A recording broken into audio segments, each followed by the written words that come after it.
इस नए संसद भवन में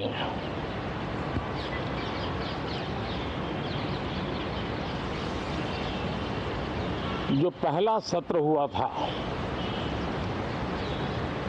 उसके आखिर में इस संसद ने एक बहुत ही गरिमापूर्ण फैसला लिया था और वो फैसला था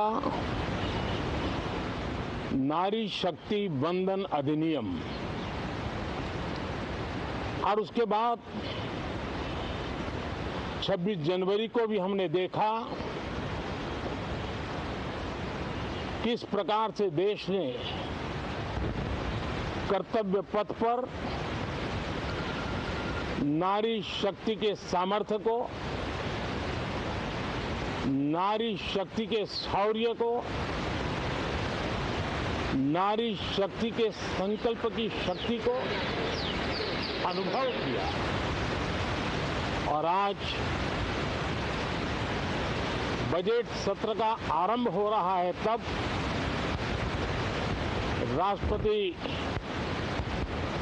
द्रौपदी मुर्मू जी का मार्गदर्शन और कल निर्मला सीतारमण जी के द्वारा इंटरिम बजट एक प्रकार से ये नारी शक्ति के साक्षात्कार का पर्व है। साथियों, मैं आशा करता हूं कि गत 10 वर्ष में जिसको जो रास्ता सूझा उस प्रकार से संसद में सबने अपना अपना कार्य किया। लेकिन मैं इतना जरूर कहूंगा कि जिनको आदतन हुड़दंग करने का स्वभाव बन गया है, जो आदतन लोकतांत्रिक मूल्यों का चीरहरण करते हैं, ऐसे सभी माननीय सांसद आज जब आखिरी सत्र में मिल रहे हैं तब जरूर आत्मनिरीक्षण करेंगे कि 10 साल में उन्होंने क्यों किया। अपने संसदीय क्षेत्र में भी 100 लोगों को पूछ ले, किसी को याद नहीं होगा, किसी को नाम भी पता नहीं होगा जिन्होंने इतना हुड़दंग हो हल्ला किया होगा।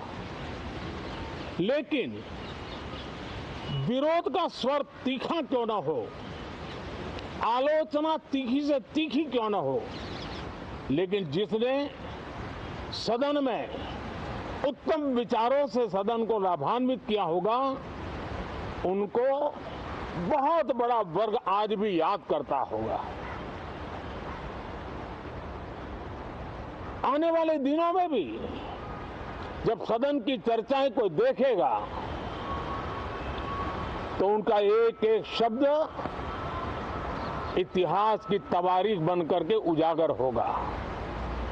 और इसलिए जिन्होंने भले विरोध का किया होगा लेकिन बुद्धि प्रतिभा का दर्शन कराया होगा, देश के सामान्य मानवी के हितों का कंसर्न दिखाया होगा,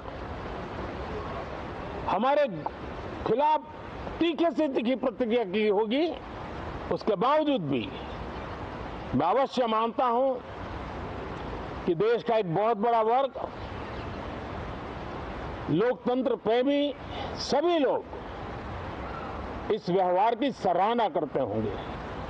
लेकिन जिन्होंने सिर्फ और सिर्फ नकारात्मकता, हुड़दंग, शरारतपूर्ण व्यवहार ये जो किया होगा, उनको शायद ही कोई याद करे।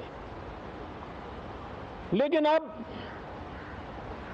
ये बजट सत्र अवसर है, पश्चाताप का भी अवसर है, कुछ अच्छे फुटप्रिंट छोड़ने का भी अवसर है।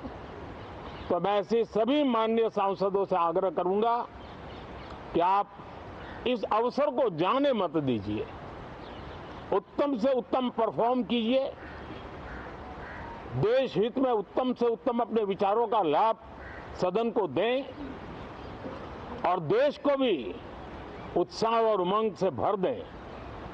मुझे विश्वास है, आप तो जानते ही हैं कि जब चुनाव का समय निकट होता है तब आमतौर पर पूर्ण बजट नहीं रखा जाता है। हम भी उसी परंपरा का निर्वाह करते हुए पूर्ण बजट नई सरकार बनने के बाद आपके समक्ष लेकर के आएंगे। इस बार एक दिशा निर्देशक बातें लेकर के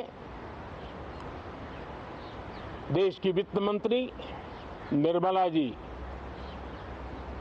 हम सबके सामने कल अपना बजट पेश करने वाली है। साथियों, मुझे विश्वास है कि देश नित्य प्रगति की नई नई ऊंचाइयों को पार करता हुआ आगे बढ़ रहा है। सर्वस्पर्शी विकास हो रहा है, सर्वांगीण विकास हो रहा है, सर्व समावेशक विकास हो रहा है। ये यात्रा जनता जनार्दन के आशीर्वाद से निरंतर बनी रहेगी। इसी विश्वास के साथ फिर आप सभी को मेरा राम राम।